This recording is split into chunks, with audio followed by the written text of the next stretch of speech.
去说些什么，又有股深深的无力感。他最只是摸了摸猫耳朵里的脑袋，等我一阵，我会带你离开的。哥布林王看着他，颇有些疑惑。你想通了？回吴王，我想通了。努尔嬉皮笑脸地说，我冥思苦想后，觉得放这女人不用，当一辈子厨师无比愚蠢的行为。纯爱只适合伟大的、富有魅力的吴王，不适合我这种草原。不过，我不希望我碰过的女人还会被其他哥布林碰，所以请求您的赏赐。哥布林弯了他一眼，你小子，他冷冷地说道，老夫高估你了。鉴于你确实发明了火炮，对整个族群有益，你自己去选3个当你的专属后宫吧。以后要是对巢穴还有重要贡献，老夫不会吝惜赏赐。努尔郑重的行事，行礼道，吴王英明。沉寂几天后，傍晚，独眼出现在了哥布林酒馆。除了配种洞穴，酒馆就是游手好闲、低哥布林乱最爱去的地方了。他们经常把酒馆及周围堵得水泄不通，花2个铜板买杯啤酒，随后开始喧闹无意义的话题，比如大声吹嘘着自己那方面的神勇。你这算什么？我一天能几十发来，还一天几10次。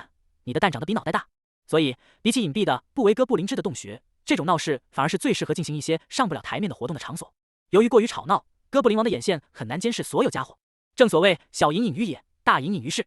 独眼很是随意地环顾了一下四周，跟酒保买了一杯正泛着翻滚的白沫的小麦啤酒，坐到一头大哥布林的身边。大哥布林长着一只鹰钩鼻，正专心致志地灌着果酒，嘴巴像粘在杯壁上一样一饮而尽。随后他转过头看向正常喝酒的独眼，喝得真慢。鹰钩鼻大哥布林将杯子推给酒保，示意在续后又自言自语似的说了一句，发生什么了？独眼含混地嘟囔了一句，您说的没错，努尔是个十足的贱种，假惺惺的道歉，只是为了趁机炫耀嘲讽取笑我罢了。鹰钩比大哥布林接过了蓄满的果酒杯，正常，不如说王的走狗都是这副德行。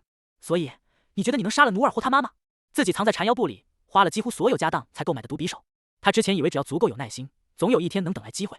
但他通过观察，见识到了努尔周身的气息是如何疯狂上涨的，直到低级哥布林们开始不自觉地畏惧他，有的甚至自愿喊他老了。他和努尔的差距本就宛如一条鸿沟，而且这鸿沟还在不断扩大，再加上努尔暗戳戳地揭起了他伤疤，表面关心实则嘲讽的行为，独眼无论如何都不想让这个混账活下去了。他无法忍受自己的余生，每天都有可能遇到努尔来他面前尽情的表演。独眼看向了鹰钩鼻大哥布林，左不道，即使是婊子精灵，我也杀不了。他藏在古城守备森严的后殿区，连纸苍蝇都飞不进去。鹰钩鼻大哥布林同情地扎了扎嘴，独眼小弟，这不是你的错，而是独断专行、随心所欲的王的错。他对受害者不闻不问，却对加害者给予赏赐，将他们变成鹰犬走狗，去欺压更多的倒霉蛋。这个暴君迟早毁了族群，他不配为王。独眼没说什么，只是点了点头，阴鸷地注视着手中的啤酒杯。你这次来，应该是有一定的心理准备了吧？鹰哥比大哥布林露出笑容，我们反叛军全部由遭受了不平等对待的低级哥布林与大哥布林组成，无法公平的事，我们让他公平。只要你加入反叛军，你和努尔的恩怨，大伙也来处理。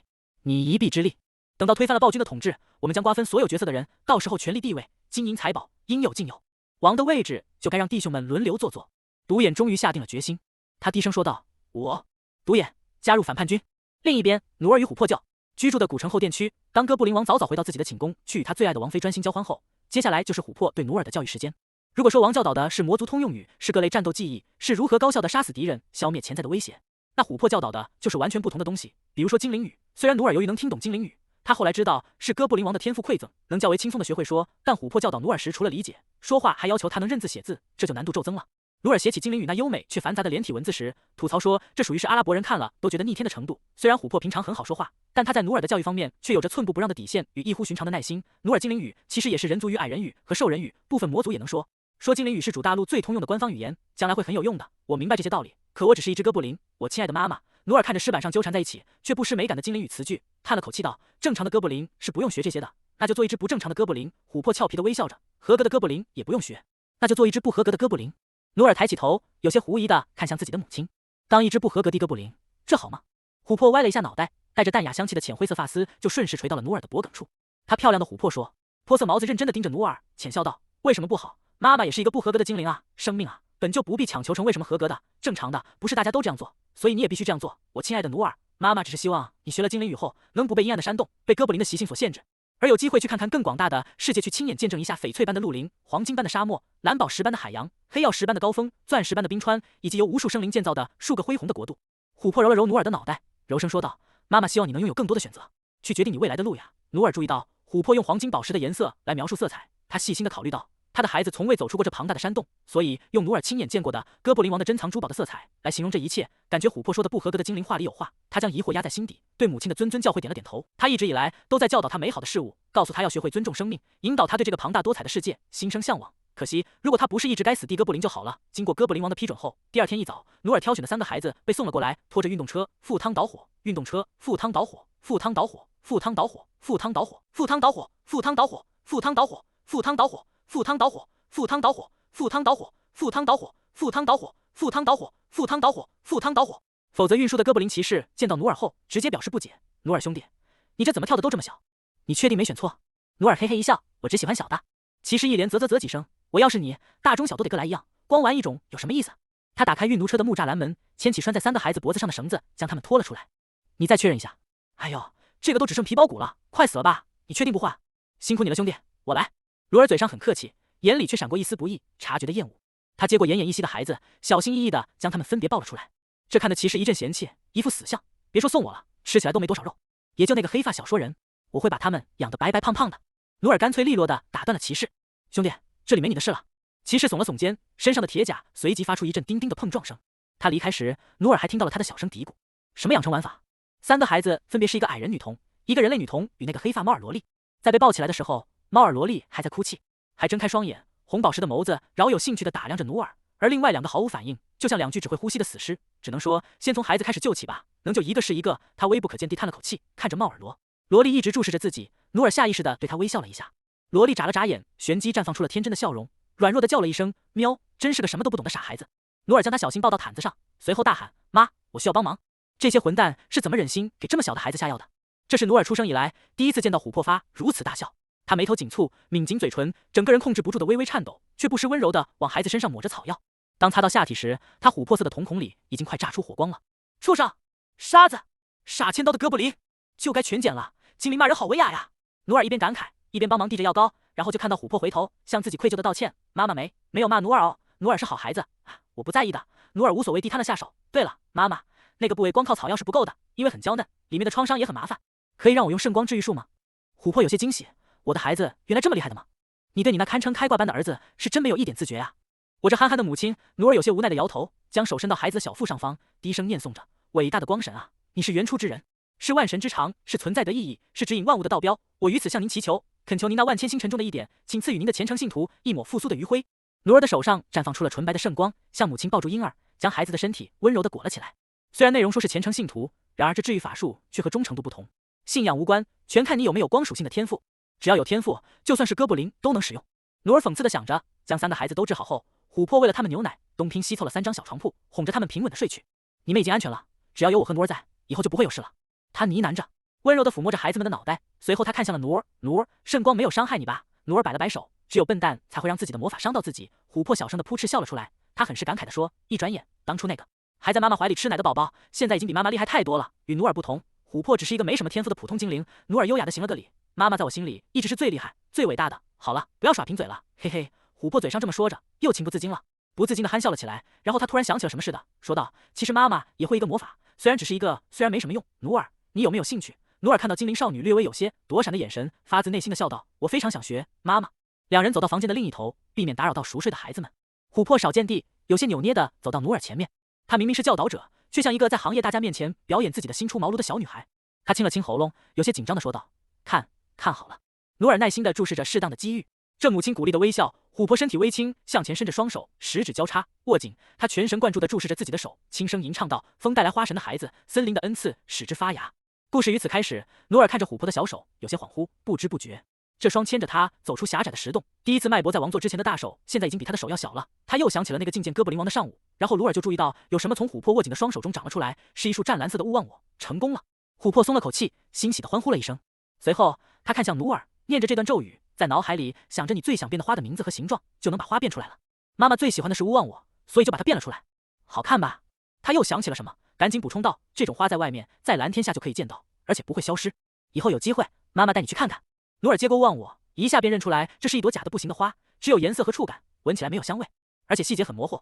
他看着这束勿忘我，很快便渐渐变得透明，消散在了空气中。但努尔还是称赞道：确实好看，我也很喜欢，下次一定去看。琥珀笑着点头：努尔，你要不也试一下？好的。努尔双手紧握，有样学样的吟唱：风带来花神的孩子，森林的恩赐使之发芽。故事于此开始，他感觉到自己周身的血液里魔力开始加速流淌，他们中的少许涌向了双手，随后魔力在2手间像喷泉般迸发。卢儿看着自己的手间开始长出了1朵、2朵，直到再也挤不下为止，一大团或蔚蓝或浅蓝的勿忘我挤满了双手间的缝隙，散发着淡淡的清新香味。等等，我记得勿忘我没有香气来着。努尔忽然注意到这一点魔力还没用完，这些魔力找不到容身之地，便自行逸散到空气中，飘到了天空，到了努尔周围的地上。它周围的石板地上刹那间开满了鲜花，交织成了柔软的花地毯。好像有点多。努尔想起了什么，有些担心的看向琥珀。他刚开始震惊的一句话都说不出口，随后两眼冒出了星星。我儿子果然好厉害，还以为他会消沉呢，是我担心多余了。努尔看着琥珀，满脸幸福的在花地毯上滚来滚去，不也挺好的吗？一天后，哥布林王来到努尔的房间，却意外的没有教导法术。坐，有些事老夫得和你聊聊。努尔和王面对面的房间坐下。王一改私下里随和的，似乎对什么都漫不经心的样子，严肃的问道：“独眼你还记得吧？”努尔点头道：“回吴王，我一直防备着。”哥布林王将一杆华丽的烟枪掏了出来，他用拇指划过枪头后，枪口顿时冒出了袅袅白烟。他吸了一口，以后注意一下，你要防的应该不止他一个。这次帮老夫勾出了好东西。努尔哑然失笑，请外援，他最多找的靠山也就是些低级哥布林。哥布林和大哥布林哪里比得过最强的吴王？哥布林王叼着烟枪，呸道：“老夫可不是你的靠山，你也不是吃奶的崽子了，靠自己去。”努尔现在很有自信，能在一大群大哥布林的围攻下轻松反杀，对此只是笑了一下，以示回应。他甚至巴不得独眼等家伙出更阴的招，好仔细检验一下自己目前的状态的能力上限。不过不好说，哥布林王的眼神又严肃起来。努尔愣了一下，还真有高手。哥布林王没立刻回答他的话，而是沉默地吐着烟，良久，他才开口道：“目前只是存在很小的可能，希望只是老夫想多了吧。要是真的，那就确实不得了。当然，你不用操心，怎么关键时刻就谜语人了？”努尔知道这种情况不方便问，只好顺势说道：“多谢吴王教诲，我一定会牢记在心。”哥布林王点了下头，吐出了一口烟圈，他却没有要走的意思，而是继续说道：“你的生母那只精灵，你其实一直都没有对他用精神操控术之类的吧？”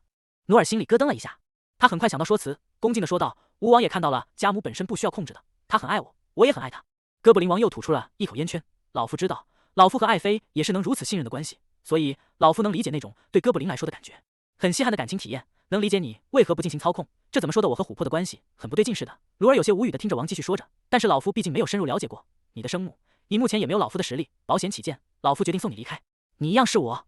哥布林王将一对形似手环的东西交给努尔，乍一看，这对手环和普通的银镯子没太大区别，但上面镌刻着的密密麻麻的未知的古代魔法文字，与拿到手后感觉到的轻微一样，对身体里流淌的魔力有着微微的吸引，让努尔马上有了第一印象，这是极其珍贵的好东西。而且如果他猜的没错，不光是哥布林，就算外界也是属于有价无市的那种。哥布林王这是下血本了呀。王平静地介绍道：“我管它叫同命环，在我的藏品里算最稀有的那一类。据我了解，目前外界制作同命环的方法已失传，只能偶尔在古代在遗迹里找到它，所以这玩意的价格是天价。使用方法很简单，你只要骗你的母亲戴上其中一只环，你再戴上另一只需要佩戴者之一的你不情愿，你们两个就都不能把它摘下来，两个佩戴者会共享一条命，你死了，精灵也会死。”哥布林王顺便吸了一大口烟，这能最大程度的避免你的生母杀了你。低头看着手上的两个环，对于吴王的恩情，努尔感激不尽。不过吴王多虑了，琥珀不会做这种事的，不要过于绝对的信任其他种族。努尔，王叹了口气，即使他因为你是他的孩子而接纳了你，在某一刻也可能会突然袭击你。对哥布林的仇恨已经深深远离，深深的镌刻在其他种族的血液乃至骨髓之中。如果你以后接触到外界的其他种族，就会更加明白我的意思了。努尔低声问了一句：“您觉得这种仇恨是他们的错吗？”他和哥布林王彼此已经很熟悉了，心里清楚，问这种问题也不会有什么事。王不再言语，他沉默的吸烟，吐着烟圈，直到烟草燃尽，才低沉的说道：“以后这种话不要对老夫以外的哥布林讲。如果是年轻的我，老夫可能会大发雷霆，甚至当场处决你。但是现在，老夫只能说，你的想法确实没有错。但是哥布林只有雄性，若要延续族群，只能如此。很多事从来没有是非对错，只有做或不做。我最后一遍提醒你，这对同命还最好，让你母亲戴上。”哥布林王随后离去，留下努尔看着这对闪亮的同命环发呆。努尔最终还是把其中一只同命环交给了琥珀，他简单的说明了一下作用，对琥珀说道：“哥布林王想让我们都带着同命环，我已经带上其中一只了。不过，我觉得妈妈没必要。她能以哥布林的身份成长到现在，主要就是为了能报答琥珀的恩情。如果琥珀想杀死自己，那努尔没什么不乐意的。还是那句话，有种老天就让自己重开。”努尔始终无法认同这群卑劣的哥布林的畜生行径，认同自己是其中的一员。琥珀只要将另一个还在老鼠身上之类的小动物身上再杀死老鼠，就能轻松杀死自己了。琥珀没说什么，他找了个小盒子将还收纳了起来，仿佛没什么事地笑着说：“既然努尔这么说了，那这么贵重的礼物，妈妈就好好保存了。这家伙该不会只听懂了这玩意很正常，珍贵的话吧？应该不至于吧？”努尔不禁有些服了。之后两人彼此之间似乎很有默契，没再继续同命还这个较为严肃的话题。他们这一阵一直耐心地照顾着三个孩子，看着他们的身体渐渐好转。这其中黑发瘦耳萝莉身体恢复得最快，现在已经能够下地行走了。他走到正精心准备晚餐、炖煮着奶油蔬菜汤的琥珀旁边，清脆地叫了一声：“妈妈！”矮琥珀笑着回应，抚摸了一下他的脑袋，抹杀着两只一颤一颤的猫耳。小家伙显然很喜欢被人摸头的感觉，闭上眼睛，趁机在琥珀的身上蹭了蹭。这情景真不错，有种天伦之乐的美好。努尔还没想完，就看到瘦耳萝莉又蹦蹦跳跳的过来，抱住自己的腿，甜甜的来了一句：“爸爸，我怎么突然多了对待女儿？”一时之间，气氛陷入了一阵极为尴尬的短暂沉默。不是，你认错了，叫我哥哥就行。罗尔有些哭笑不得，他没敢看琥珀的表情，赶紧低声说了一句：“爸爸，这孩子咋回事？身后传来了琥珀泼野鱼的声音。按年龄来说，他比你大哦。努尔要叫弟弟。努尔没好气地说道：“妈，你就别打趣我了，来，乖，叫哥哥、爸爸。”经过多重努力，又是哄又是劝，到最后，努尔成功了，没能改变固执的兽耳萝莉对自己的称呼。不过他很机灵，看出了努尔的百般不愿，于是开始改口叫琥珀姐姐。努尔不禁思索：难道兽人这个种族都油盐不进，死性不改吗？至于琥珀，则不怎么在意。他在一旁看热闹，笑得肚子疼。砰砰砰！忽然，房间门被粗暴地敲响了。还没等努尔做出决定，